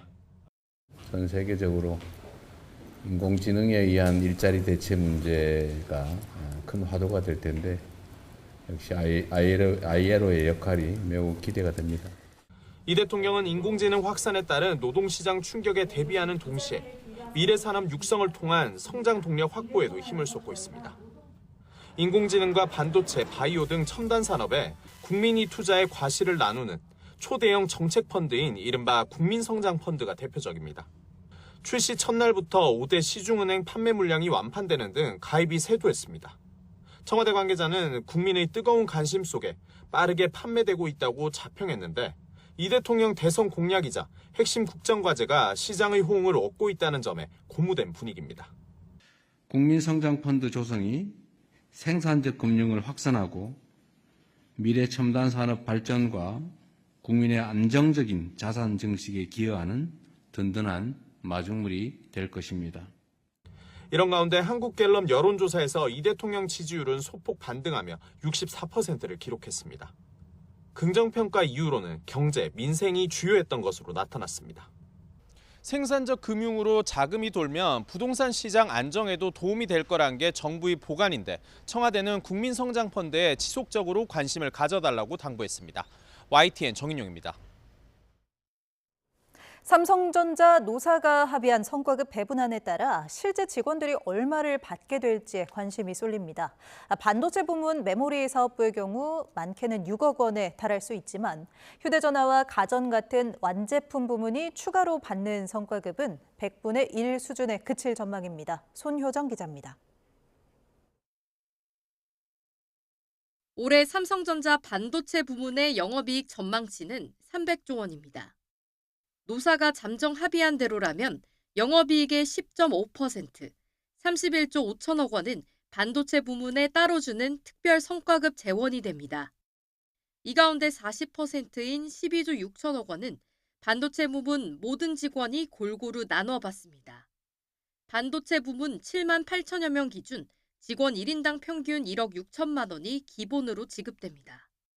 나머지 60%는 사업부 성과에 따라 나누어 받습니다. 큰 이익을 낸 메모리 사업부의 경우 추가 특별 성과급 3억 8천만 원에 기존 성과급제에 따라 평균 연봉 기준 7천만 원을 받게 됩니다. 결과적으로 1인당 성과급은 최대 6억 원에 달합니다. 적자를 기록한 반도체 설계와 위탁 생산 사업부도 공통 배분 몫인 1억 6천만 원은 동일하게 받습니다. 반도체 연구소나 지원 조직 등 공통 부문은 메모리 사업부의 70% 수준을 추가로 받아 4억 원 안팎의 성과급이 예상됩니다. 다만 이번 특별 성과급은 현금이 아닌 자사주로 지급됩니다. 반면 휴대전화와 가전 같은 완제품 부문 직원 5만 명의 성과급 체계는 그대로 유지됩니다. 특별 성과급 없이 연봉의 50% 상한이 적용돼 실적이 좋아도 연봉 1억 원이라면 5천만 원이 최대입니다. 흑자를 내고도 적자 사업부보다 성과급이 적다는 반발을 고려해 600만 원 상당의 자사주를 추가로 지급하기로 했습니다. 결국 같은 회사 안에서도 사업부에 따라 성과급 격차가 최대 100배까지 벌어진 셈입니다. YTN 손효정입니다. 노사 합의에 따라 성과급으로 6억 원을 받는 연봉 1억 원의 삼성전자 반도체 부문 임직원은 올해 근로소득세로 2억 5천만 원가량을 납부해야 할 것으로 분석됐습니다. 국세청의 시뮬레이션에 따르면 연봉 1억 원을 받는 기혼 삼성전자 직원의 결정 세액은 1,274만 원입니다. 이 직원의 성과급이 6억 원으로 책정되면 근소세는 2억 4,719만 원으로 19배 넘게 폭증하게 됩니다. 주주단체인 대한민국 주주운동본부는 삼성전자 노사의 특별 성과급 잠정 합의안을 두고 주주총회를 열지 않으면 무효 소송을 내겠다고 밝혔습니다. 주주운동본부는 기자회견을 열고 성과급 규정은 상법상 노사의 합의 사안이 아니라며 노사가 합의한 사업 성과의 10.5%의 특별 경영 성과급은 대법원 판례로도 노사가 합의할 수 있는 임금 등 근로조건에 해당하지 않는다고 강조했습니다. 그러면서 노조와 경영진이 주주를 설득해 주총 의결로 성과 배분을 승인받으면 된다며 그렇게 한다면 협약 무효 소송의 진행 필요성은 없을 것이라고 강조했습니다. 12.3 비상계엄 당시 주요 정치인들에 대한 체포조 의혹을 폭로했던 홍장원 전 국가정보원 1차장이 내란 혐의 피의자 신분으로 종합특검 조사를 받았습니다. 9시간가량 조사를 받고 나온 홍 전 차장은 오해를 충분히 풀었다며 문제될 게 없을 거라고 말했습니다. 안동준 기자의 보도입니다. 홍장원 전 국가정보원 1차장이 내란 중요 임무 종사 혐의 피의자 신분으로 종합특검에 출석했습니다. 국정원이 미국 CIA 측에 비상계엄의 배경을 설명하는 과정을 보고받고 이를 제거한 혐의로 조사를 받기 위해서입니다. 홍 전 차장은 혐의를 부인했습니다. 아무래도 국정원의 핵심적인 위치에 있다 보니까 막상 와서 보니까 특검에서도 단단히 오해할 만한 사항이 있었던 것 같아요. 그래서 그 부분에서 충분히 오해를 풀어들었고 아마 그 부분에서 충분히 이해하지 않았나 이렇게 생각이 듭니다. 홍 전 차장은 12.3 비상계엄 이후 계엄군이 이재명 당시 더불어민주당 대표 등 주요 정치인 체포를 시도했다는 체포조 의혹을 처음 폭로한 인물입니다. 이후 출범한 내란 특검에서 홍 전 차장의 진술은 윤석열 전 대통령과 조태용 전 국정원장 등 주요 피고인들의 공소 사실을 뒷받침하는 핵심 근거가 됐습니다. 하지만 종합특검은 홍 전 차장 역시 내란 중요 임무에 종사했다고 보고 수사에 착수했습니다. 조태용 전 국정원장, 홍장원 전 국정원 1차장 등 전 국정원 정무직 직원 6명에 대해서 내란 중요 임무 종사 등의 혐의로 피의자 입건하여 수사 중입니다. 특검은 앞으로 CIA의 계엄 관련 메시지 전달을 지시한 걸로 의심하는 조 전 원장 등을 소환해 홍 전 차장도 이를 인지하고 있었는지 등 구체적인 사실관계를 밝힐 방침입니다. YTN 안동준입니다. 당대표 당선 대가로 김건희 씨에게 고가의 가방을 선물한 혐의로 기소된 김기현 국민의힘 의원 부부가 첫 공판에서 혐의를 부인한 가운데 법원이 가방에 묻은 지문이 있는지 감정해보기로 했습니다. 청탁금지법 위반 혐의를 받는 김 의원과 아내 이모 씨의 첫 공판 기일에서 김 의원 측은 직무와 관계없이 인사 차원으로 가방을 준 거라며 혐의를 부인했습니다. 오늘 재판에서는 이 로저 비비의 가방이 위법하게 수집된 증거인지를 두고 증인신문이 이뤄졌으며 증인신문 이후에는 김 의원 측에서 가방의 지문 감정을 요청했는데 재판부가 이를 받아들여 감정 촉탁을 의뢰하겠다고 밝혔습니다. 서울경찰청 공공범죄수사대는 오늘 스타벅스 코리아의 탱크데이 이벤트 논란과 관련해 정용진 신세계그룹 회장을 모욕과 명예훼손 혐의로 고발한 시민단체 대표를 불러 조사했습니다. 서민민생대책위원회 김순환 사무총장은 어제 스타벅스가 5.18 광주민주화운동 기념일 당일에 탱크데이, 책상의 탁 등의 문구를 포함한 광고를 진행해 민주화운동 유족과 광주 시민을 모욕했다는 내용의 고발장을 제출했습니다. 그러면서 스타벅스 코리아의 최대 주주인 정 회장과 손정현 전 스타벅스 코리아 대표에 대한 엄중한 처벌을 요구했습니다. 최근 온라인에서 5.18 민주화운동 관련 허위 게시물이 확산하자 경찰이 수사에 나섰습니다. 경찰은 무관용 원칙에 따라 작성자 추적은 물론 게시물 삭제도 적극 병행하겠다는 방침입니다. 김다연 기자가 보도합니다. 북한의 지령을 받은 간첩들이 무기고를 탈취했다는 내용의 1980년 5월 20일자 신문 사진입니다.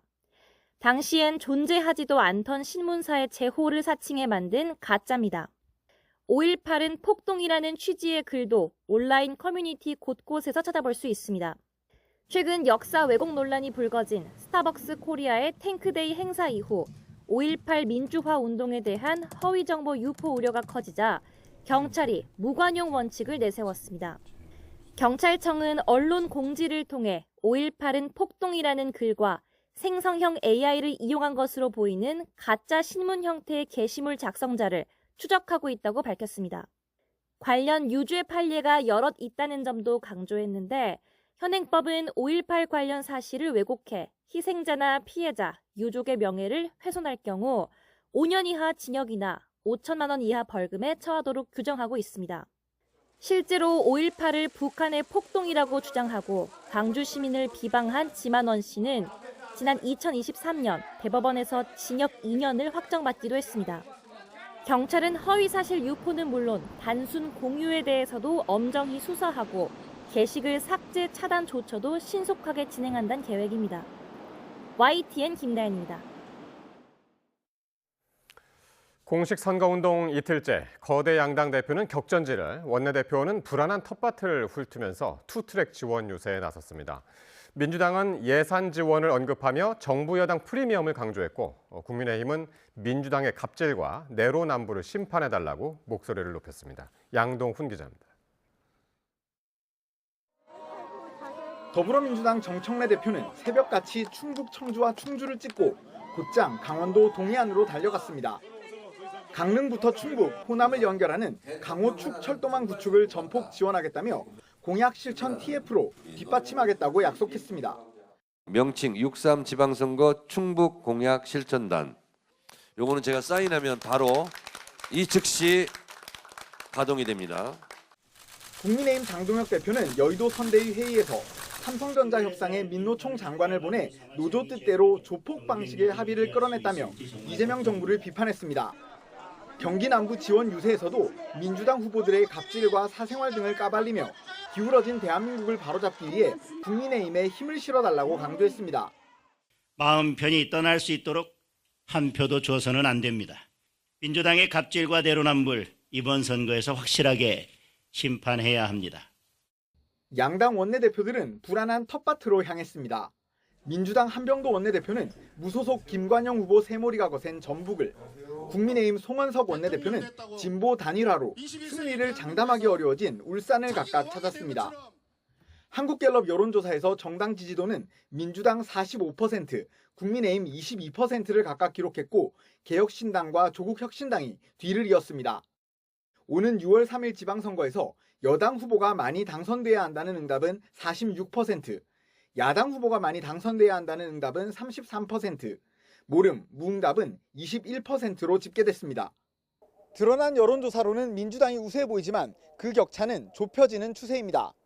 수도권과 중원, 영남권 등 주요 경합지들을 두고 여야 발걸음은 더 빨라질 전망입니다. YTN 양동훈입니다. 서울시장 여야 후보들도 바쁜 하루를 보냈습니다. 더불어민주당 정원호 후보는 서울 시민의 안전을 전면에 내걸었고 국민의힘 오세훈 후보는 부동산 해법은 닥치고 공급이라며 한강벨트 개발 성과를 띄웠습니다. 권준수 기자가 보도합니다. 검은 넥타이를 맨 민주당 정원호 후보가 10년 전 비극의 현장 구의역을 찾았습니다. 스크린 도어를 혼자 고치던 외주업체 실습생 19살 김모 군이 숨진 장소에서 정 후보는 GTX-A 철근 누락 사태까지 묶어 거듭 안전을 강조했습니다. 안전 문제는 관심을 갖고 또 대응을 하고 실천을 통해서 해결할 수 있는 것이지 삼성역 현장에 가서 직접 눈으로 살펴보고 대책을 강구하는 것이 현재 오세훈 후보가 취할 일이다. 이어 곧바로 부동산 민심을 두드렸습니다. 정비사업이 지연돼 피로감이 쌓인 노원구 상계동을 찾아 착착 개발로 강북을 속도감 있게 탈바꿈시키겠다고 약속했습니다. 오세훈 시장 재건축 사업 속도 못 내고 있습니다. 정원호가 착착 개발로 재건축 사업 착착 해결하겠습니다. 오세훈 국민의힘 후보는 한강벨트를 돌며 전세와 월세, 매매, 트리플 강세로 시민이 고통받고 있다며 부동산 해법은 닥치고 공급이라고 강조했습니다. 성수 전략정비구역과 신속통합기획사업지 등을 잇따라 방문하며 오세훈표 개발 성과를 내세웠습니다. 제가 시장으로 돌아와서 시공사 선정하고 지금 한창 진도 나가고 있죠? 네. 속도가 나가고 있죠? 네. 사람 바뀌니까 이렇게 바뀌죠? 네. 오 후보는 행당 7구역의 아기씨 굿당 피해 주민들을 만나 정원호 후보가 이끌던 성동구청의 행정 무능을 정조준했습니다. 부패의 냄새가 난다며 정 후보의 기부 체납 의혹에 대한 수사를 촉구하는 동시에 TV토론 압박 수위도 높였습니다. 문제투성이에 부패, 무능, 무책임이 토론 과정에서 드러날 것을 염려하는 것 아닌가. 그렇지 않다면 당장 토론에 응하십시오. 서울에서 가장 폭발력 높은 부동산과 안전 이슈를 중심에 두고 여야 후보는 상대의 약점을 파고드는데 안간힘을 쓰는 모습입니다. YTN 권준수입니다.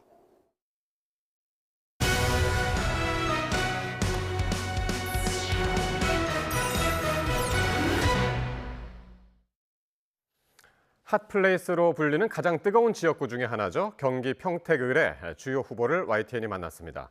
최대 이슈, 단일화에 대한 구상과 함께 톡톡 튀는 각오도 들을 수 있었는데요. 이 3명 후보의 주요 발언 들어보겠습니다. 철새는 사실 살기 좋은 곳으로 옮겨가는 것이잖아요. 저는 정치하기 좋은 곳으로 옮겨왔습니다. 제가 찾은 아늑한 보금자리는 더불어민주당입니다. 이 자리에서 딱 단일화에 대한 입장 한마디로 정리해 주시죠. 없다. 없다라고 저희가 100% 이해해도 되겠습니까? 네. 김용남 후보를 대상으로 김재현 후보는 연대도 생각할 수 있다라고 말씀하시는 것보다는 황교안 대표하고 저하고 걸을 거 거르고 뺄 거 빼면 훨씬 더 거리는 가깝지 않나 이렇게 생각을 합니다. 장동혁 지도부가 이곳에서 지원 유세를 온다면 오케이십니까? 여태까지 잘 치러오고 있는 선거니까 뭐 다른 데 바쁘신 일도 많으실 것 같아서. 민주당 후보 한 명을 추구하는 것보다 조국 혁신당 대표인 조국이 들어가는 것이 평택 발전과 대한민국 발전 모두에게 좋다고 봅니다. 제가 체급이 좀 높지 않나 싶어요. 저는 선거 결과와 관계없이 연대와 통합을 제가 주도하면서 추진하겠다는 얘기를 여러 번 말씀드렸고요. 오히려 문제는 민주당이다 생각합니다. 미국과 이란이 고농축 우라늄 처리를 놓고 대치하고 있는 배경에는 과거 오바마 정부 핵 합의를 깨버린 트럼프 대통령 스스로의 족쇄가 작용하고 있습니다. 어떤 조건이든 오바마 때보다는 나아야 한다는 강박이 빚어낸 딜레마라는 지적입니다. 권영희 기자가 보도합니다. 지금의 농축 우라늄 처리 문제는 8년 전 트럼프 대통령의 선언에서 비롯됐습니다. 오바마 행정부의 이란 핵 합의를 최악이라고 깎아내리며 판을 엎었습니다. I will sign a presidential memorandum to begin reinstating U.S. nuclear sanctions on the Iranian regime. 2015년 오바마 정부가 맺은 합의는 이란이 핵 개발을 동결하는 대가로 경제 제재를 풀어주는 방식이었습니다. 당시엔 이란의 우라늄 농축도가 4% 미만으로 묶여 있었습니다. 판이 깨진 지금은 무기급인 60%까지 치솟아 트럼프가 마주한 협상 환경은 비교할 수 없이 나빠졌습니다. What President Trump now has to do is frankly get them to again agree to what they already agreed to, which should underscore the absurdity of the situation that we're finding ourselves in. 결국 이란의 우라늄을 남겨두는 식의 타협은 트럼프에게 곧 정치적 패배를 의미합니다.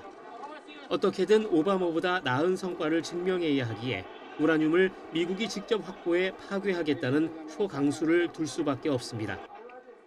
Then they come back and they want to negotiate, and they give us it's a stupid proposal. And nobody would take it, although Obama would have taken it, Biden would have taken it. What they took was far worse. 중간 선거를 앞두고 가시적인 외교 성과가 절실하다는 관측이 지배적이지만 트럼프 대통령은 쫓기지 않는다며 선을 긋고 있습니다. I'm in no hurry. You never think, oh, the midterms, I'm in a hurry. I'm in no hurry. Ideally, I'd like to see few people killed, as opposed to a lot. 오바마의 그림자를 완전히 지워야 하는 트럼프 대통령은 충분한 시간을 갖고 완벽한 승리를 쟁취하고 싶어 합니다. 하지만 중간 선거 일정과 갈수록 고도화되는 이란의 핵 능력을 고려할 때 시간은 결코 트럼프의 편이 아닐 수 있습니다. YTN 권영입니다. 미국과 이란의 종전 협상이 파키스탄의 중재 아래 막바지 조율을 이어가고 있지만 핵심 쟁점을 둘러싼 진통도 계속되고 있습니다. 이란 반관영 ISNA 통신 등 외신들은 현지 시간 22일 양국이 합의의 틀을 짜기 위해 메시지를 교환하며 이견을 상당히 좁혔다고 보도했습니다. 도널드 트럼프 미국 대통령도 협상이 최종 단계에 와 있다며 타결에 대한 기대감을 키웠습니다. 하지만 고농축 우라늄의 국외 반출 문제와 호르무즈 해협 통제권 등 민감한 현안들이 여전히 타협하기 힘든 뇌관으로 남아 있습니다. 이란 혁명수비대 해군은 현지 시간으로 오늘 정오쯤 지난 24시간 동안 유조선, 컨테이너선 등 35척이 호르무즈 해협을 통과했다고 발표했습니다. 혁명수비대는 선박이 통과 허가를 받고 조율된 항로로 안전을 보장받으면서 항해했다며 미군의 침략으로 해협이 불안해졌지만 혁명수비대는 안전한 항로를 조성했다고 주장했습니다. 이란은 호르무즈 해협 통과를 위해 이란군과 관련 당국의 허가를 받아야 한다는 점을 강조하며 해협에 대한 통제권 공식화를 시도하고 있습니다. 미국과 쿠바의 군사적 긴장이 높아지는 가운데 트럼프 대통령은 결국 쿠바 문제에 개입하게 될 것이라고 말했습니다. 마코 루비오 미 국무장관은 쿠바가 미국 안보의 위협이라고 진단했고 쿠바는 군사 도발을 부추긴다며 반발했습니다. 워싱턴 홍상희 특파원입니다.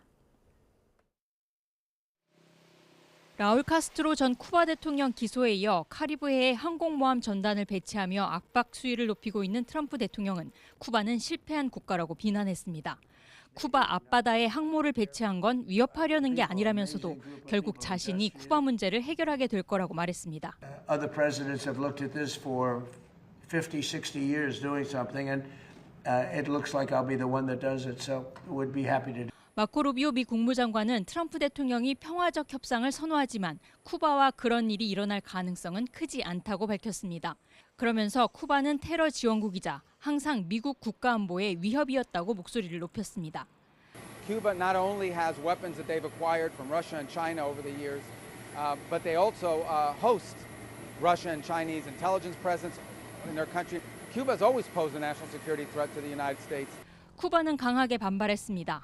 브루노 로드리게스 쿠바 외무장관은 쿠바는 테러 지원국이 아니며 미국 안보에 어떤 위협도 되지 않는다면서 미국이 군사적 공격을 선동하고 있다고 비난했습니다. 이미 최악의 경제난에 허덕이고 있는 쿠바 주민들은 걱정이 앞섭니다. Nosotros estamos pasando momentos muy difíciles, como tal, como país, con todo lo de la luz, todo lo de la alimentación, lo del transporte, y esto agudiza eso. 지난 1월 베네수엘라 대통령 축출 작전 이후 트럼프 행정부는 쿠바에 대한 원유 공급을 차단하며 쿠바 정권을 압박해왔습니다.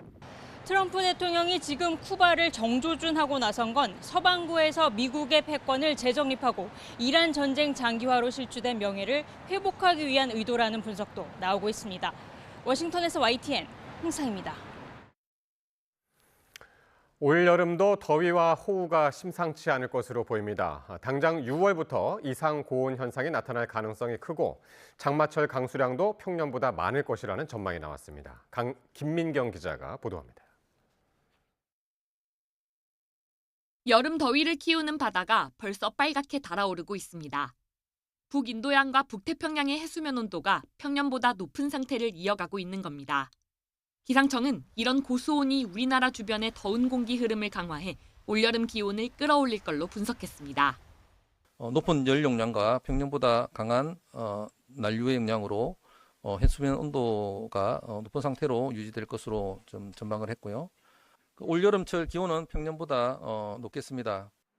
특히 여름이 시작하는 6월에는 평년보다 2에서 3도 높은 이상고온 발생 횟수가 평년보다 늘어날 확률이 60%에 달한다고 밝혔습니다. 호우 전망도 심상치 않습니다. 기상청은 뜨거워진 바다에서 고온다습한 남풍이 심해져 강수량이 평년보다 대체로 많을 걸로 내다봤습니다. 특히 장마가 시작되는 6월에는 제주와 남부지방을 중심으로 많은 비가 집중될 걸로 보입니다. 8월에는 예년과 비슷한 수준의 비가 예상되지만 폭염 속에 대기 불안정이 강해지면서 국지성 호우가 잦아질 가능성도 제기됐습니다. 올여름 또 다른 변수는 북태평양 고기압의 위치입니다. 지난해는 북태평양 고기압이 서쪽으로 강하게 확장해 장마는 짧고 폭염이 길었지만 올해는 동쪽과 북쪽으로 치우친 흐름이 예상돼 장마 기간 또한 변수가 많습니다. 단기적인 기상 조건에서의 해석들도 굉장히 중요하기 때문에 지난해나 또는 지지난해보다는 조금 더 서쪽으로의 확장 정도가 그렇게 강하지 않을 것이다라는 말씀. 변화무쌍한 여름 날씨가 예고된 가운데 기상청은 여름철 기상재난 대응 체계를 한층 강화하겠다는 방침입니다. YTN 김민경입니다. 올해 1분기 대출자당 주택담보대출 신규 취급액이 2억 3천만 원에 달하면서 분기 기준 역대 최고를 기록했습니다. 한국은행이 발표한 2026년 1분기 차주별 가계부채 통계를 보면 올해 1분기 대출자당 가계대출 신규 취급액은 지난 분기에 3,443만 원보다 99만 원 늘어난 3,542만 원으로 집계됐습니다. 특히 주택담보대출 신규 취급액은 2억 2,939만 원으로 지난 분기보다 1,653만 원 증가해 분기 기준으로 역대 최고치를 기록했습니다. 토지거래 허가구역에 있는 주택을 거래할 때 실거주 의무 유예를 세입자가 있는 모든 주택으로 확대하는 조치가 29일부터 시행됩니다. 이에 따라 토허구역에서 세입자가 있는 주택을 매매하면서 실거주 의무 유예를 적용받고자 하는 매도 매수인은 29일부터 관할 관청에 토지거래 허가를 신청할 수 있습니다. 올해 12월 31일까지 관할 관청에 토지거래 허가를 신청해야 하며 매수자는 지난 12일부터 계속 무주택 상태를 유지한 경우로 한정합니다. 이란 전쟁의 여파로 어려움을 겪고 있는 분들을 위한 정부의 2차 고유가 피해 지원금 지급이 진행되고 있습니다. 2차 접수 일주일여 만에 대상자 10명 가운데 6명이 신청을 마쳤고 1, 2차를 합해서 시중에 풀린 지원금은 벌써 4조 3천억 원을 넘어섰습니다. 보도에 이승훈 기자입니다. 2차 지원 대상자는 크게 늘었습니다. 국민 10명 가운데 7명입니다. 그러다 보니 난 벌이가 신통치 않은데 왜 안 준다는 거지? 그런 볼멘 소리가 지급 초반 곳곳에서 터져 나오기도 했습니다. 주무부처 장관이 서둘러 현장을 찾은 것도 이 때문입니다. 네, 신청하러 오셨어요? 네, 행안부 장관입니다. 네. 신청 잘 하시고 예. 지급 받아서 좋은 데 쓰십시오. 예. 21일 현재 2차 신청자는 1986만여 명. 대상자의 60.7%가 신청해 2조 6,400여 원이 지급됐습니다. 1, 2차를 합치면 지금까지 모두 4조 원이 넘는 돈이 고유가 지원 명목으로 풀렸습니다. 이제 남은 건 이 돈이 잘 도는 겁니다.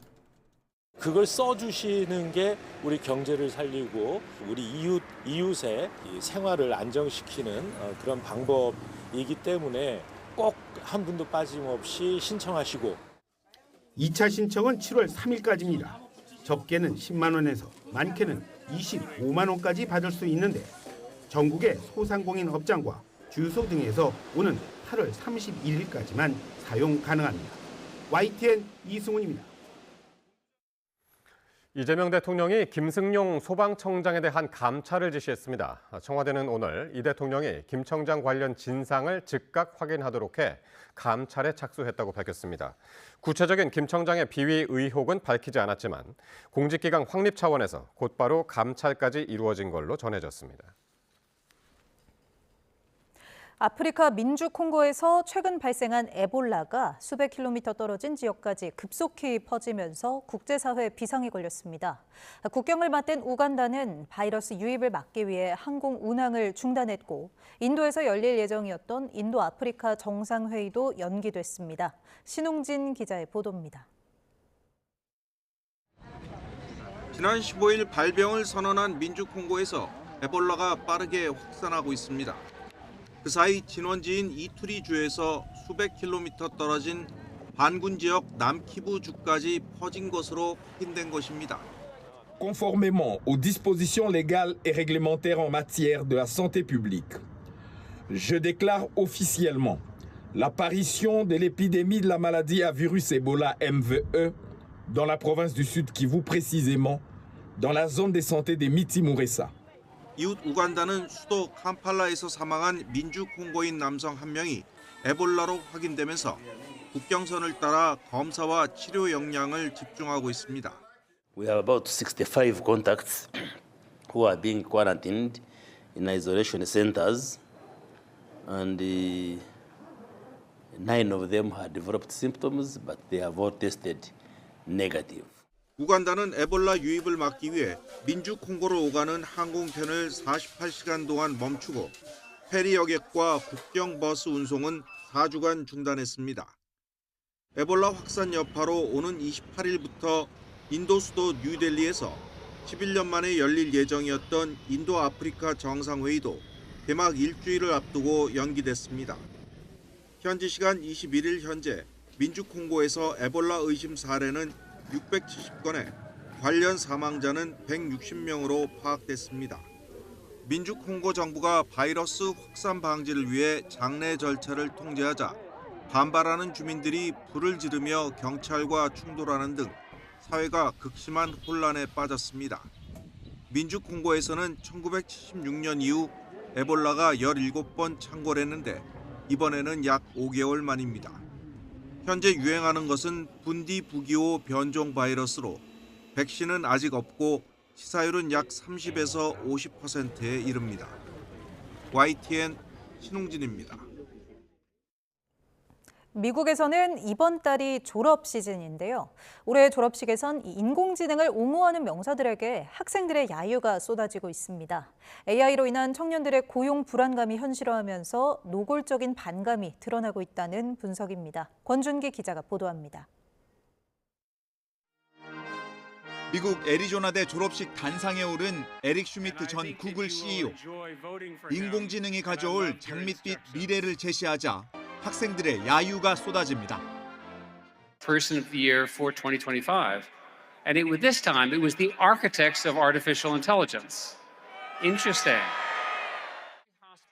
뜻밖의 반응에 학생들을 달래보지만 쉽게 진정되지 않습니다. I know what many of you are feeling about that. I can hear you. There is a fear. There is a fear in your generation. 다른 졸업식에선 연사가 학생들 반발에 당황한 기색을 감추지 못했고 The rise of artificial intelligence is the next industrial revolution. What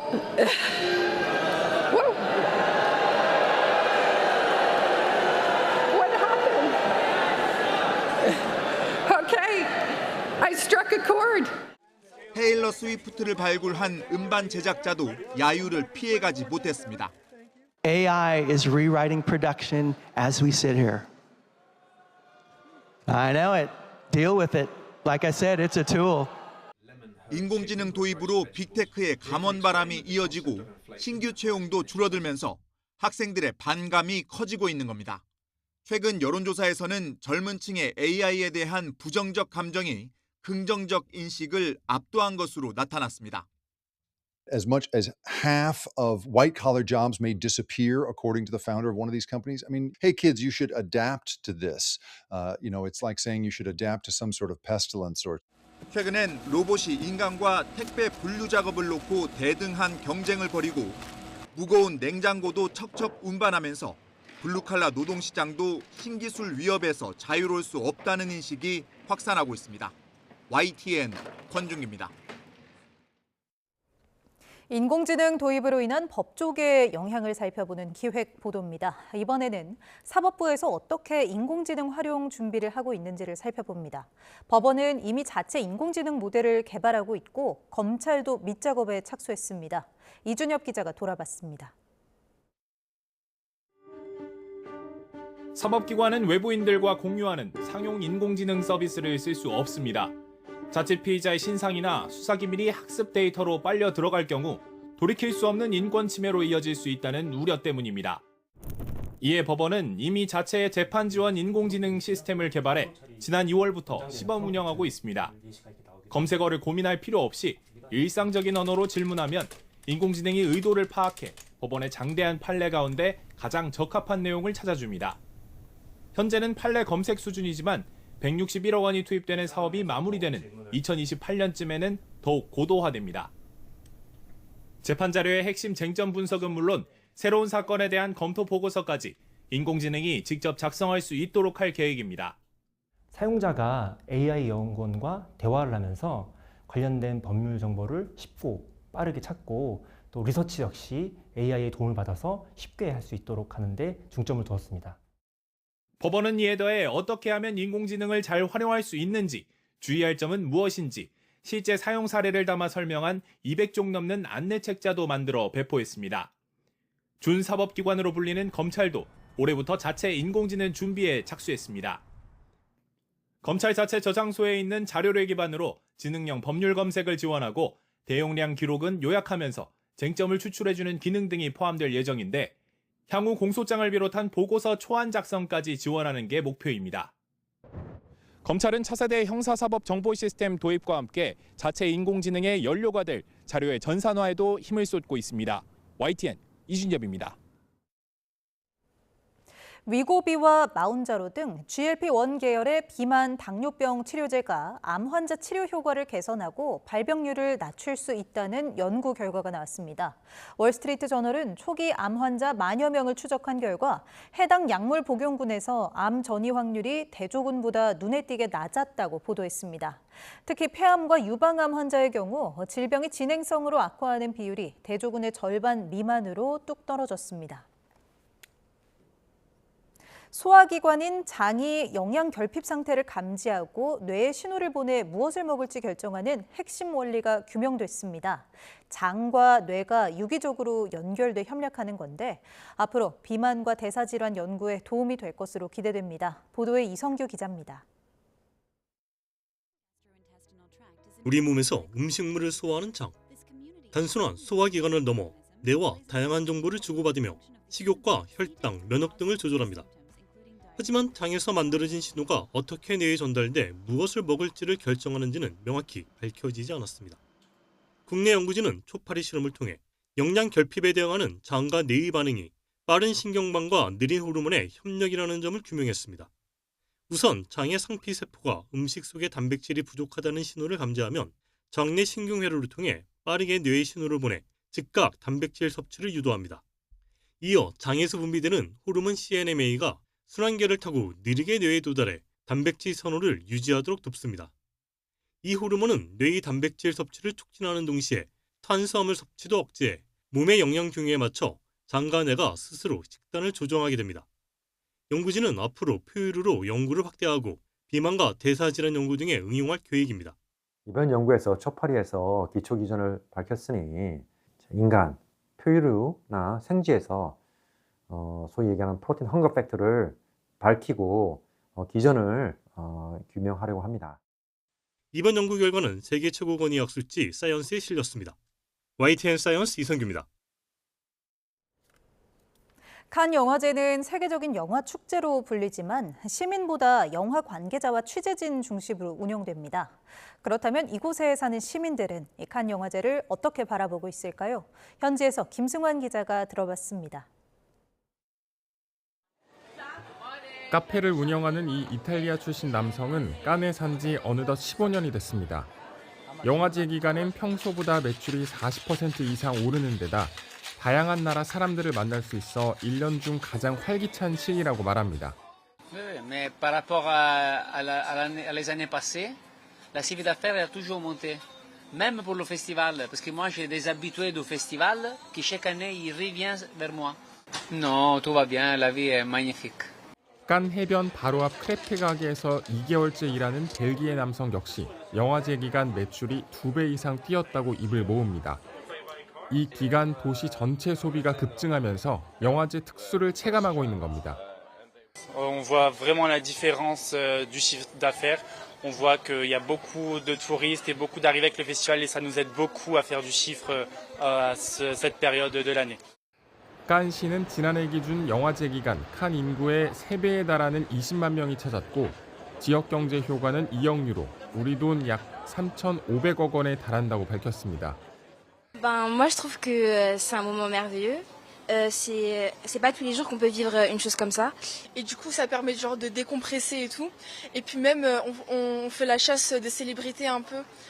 이 기간 도시 기능이 사실상 영화제 중심으로 재편되면서 불편함을 호소하는 시민들도 적지 않습니다. 경찰 통제로 걸어다니기 쉽지 않은 데다 한꺼번에 많은 사람이 몰리다 보니 대중교통 이용도 어렵기 때문입니다. Mais je pense plutôt entre le roue, le bouchon avec le conduction. Donc le transport public, c'était une horreur entre le Festival de Cannes. 다만 작은 도시가 영화제를 통해 활력을 얻는 만큼 불편하더라도 이 시기만큼은 받아들일 수 있다는 반응도 나옵니다. Quelques places pour voir des films. Mais comme il faut aller à la mairie, il faut rester 1 heure à faire la queue sous le soleil. Ça, c'est pas possible. Moi, j'aime. Moi, franchement, j'aime. Je trouve qu'il y a de l'ambiance, c'est très bien. 칸 영화제는 소도시 칸을 세계적인 브랜드 도시로 만들었고 지역 상권에도 상당한 경제 효과를 안겨줬습니다. 하지만 화려한 레드카펫 불빛 뒤에서 시민들은 불편함도 함께 감당하고 있습니다. 프랑스 칸에서 YTN 김승환입니다. 지난해 서울 퀴어 문화축제에 불참했던 국가인권위원회가 다음 달 1일부터 열리는 올해 축제에는 참여하기로 했습니다. 안 위원장은 오늘 국가인권위원회 제6차 전원위원회에서 인권위가 서울 퀴어 문화축제에 행사 부스를 설치하고 행사 관련 혐오 표현 대응과 물리적 충돌 방지를 위한 모니터링 등을 실시하겠다고 밝혔습니다. 안 위원장은 퀴어 축제뿐만 아니라 기독교 단체가 운영하는 반동성애 집회에도 참여해 국민 통합과 인권 신장을 이루기 위해 노력할 거라고 덧붙였습니다. 더 핑크퐁 컴퍼니의 대표곡 핑크퐁 아기상어의 영어 버전이 세계 최대 음원 플랫폼 스포티파이에서 누적 10억 스트리밍을 돌파했습니다. 더 핑크퐁 컴퍼니는 해당 곡이 캐릭터 지식재산권 최초이자 키즈 노래 단일곡으로는 처음으로 빌리언즈 클럽의 이름을 올렸다고 밝혔습니다. 빌리언즈 클럽에는 방탄소년단과 블랙핑크, 에드시런 등 세계적인 아티스트의 대표곡이 등재돼 있습니다.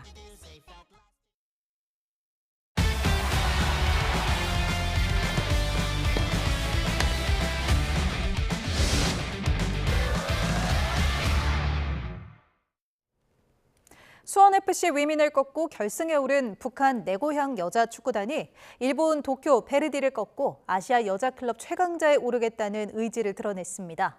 북한 팀에 대해 거친 경기를 한다는 지적에 대해서도 적극적으로 반박했습니다. 양시창 기자입니다. 수원FC 위민의 한 점 차로 역전승을 거두고 결승에 오른 북한 내 고향 여자 축구단. 결승 전날 공식 기자회견에서 북한 팀이 거친 축구를 한다는 평가에 발끈했습니다. 심판이 있고 반칙은 반칙이고 경고는 경고 처벌을 받고 하는 것이 운명이 있기 때문에 질문에 답변하기에 앞서서 이제 그 표현 자체가 옳지 않다고 생각합니다. 이러면서 준결승과 마찬가지로 결승에서도 규정이 허용하는 범위 안에서 최선을 다할 것이라고 강조했습니다. 다만 결과를 예단하기는 어렵습니다. 상대가 최강 전력으로 무패 행진을 벌이며 결승에 오른 일본의 도쿄 베르디기 때문입니다. 조별리그에서 펼쳐진 한 차례 맞대결에서도 도쿄 베르디에 4골을 내주며 완패를 당했습니다. 내 고향 축구단은 단단한 수비와 빠른 역습으로 결승에 나서겠다는 각오입니다. 수원구장 잔디와 응원 분위기에 대한 적응을 마쳤고 역전승으로 자신감도 충전했습니다. 우리 팀이 보다도 말하자면 강한 훌륭한 이런 팀으로 이제 발전하는 좋은 계기가 되는 것, 이것 또한 역시 이제 우승에 못지않게 대단히 중요한 목표라고 생각합니다.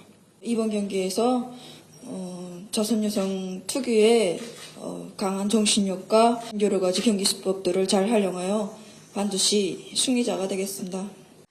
멜버른을 꺾고 결승에 선착한 일본 도쿄 베르디 역시 예선부터 우승을 향해 달려왔다며 강력한 우승 의지를 드러냈습니다. 상금 100만 달러가 걸린 결승전에서 아시아 최강 여자 축구 클럽은 누가 될지 축구 팬들의 관심이 이곳 수원 종합운동장을 향해 있습니다.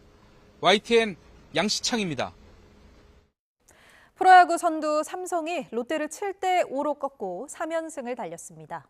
삼성은 1회 디아즈의 2점 홈런으로 기선을 제압했고 역전을 허용한 4회에는 안타 4개와 상대 실책 2개를 묶어 대거 4점을 뽑아내며 재역전에 성공했습니다. 요즘 가파른 상승세를 타고 있는 키움은 선발 로젠버그의 4이닝 무실점 호투를 앞세워 LG를 7대0으로 완파하고 5연승을 달리며 8위로 한 계단 더 올라섰습니다. 2대0으로 앞서던 6회 안타 4개와 사사구 4개를 묶어 대거 5점을 뽑아내며 승부를 결정지었습니다. 아시아 쿼터 투수 왕옌청이 7회까지 2점만 내주고 호투한 한화는 두산을 5대3으로 꺾고 3연패에서 벗어났습니다. 왕옌청은 시즌 5승째를 수확하며 다승 공동 선두에 올랐습니다.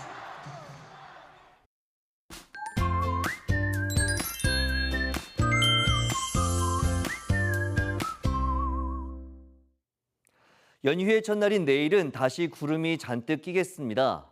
곳곳에 산발적으로 비도 내리면서 오늘보다 기온이 낮아지겠는데요.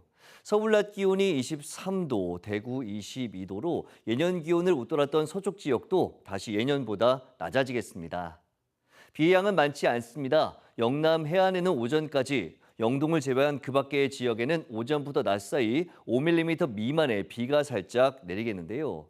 다만 비로 인해 길이 미끄러울 수 있습니다. 외출하시는 분들은 안전 운전에 더욱 신경 써주시기 바랍니다.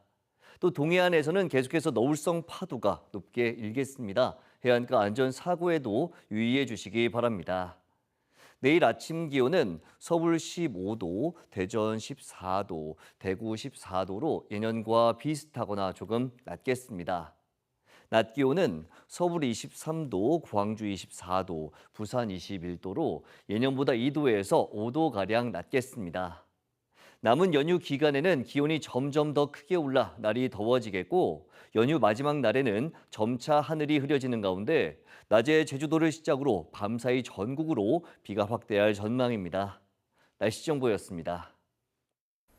이상으로 금요일에 보내드린 뉴스나이트 마치겠습니다. 시청해주신 여러분 고맙습니다.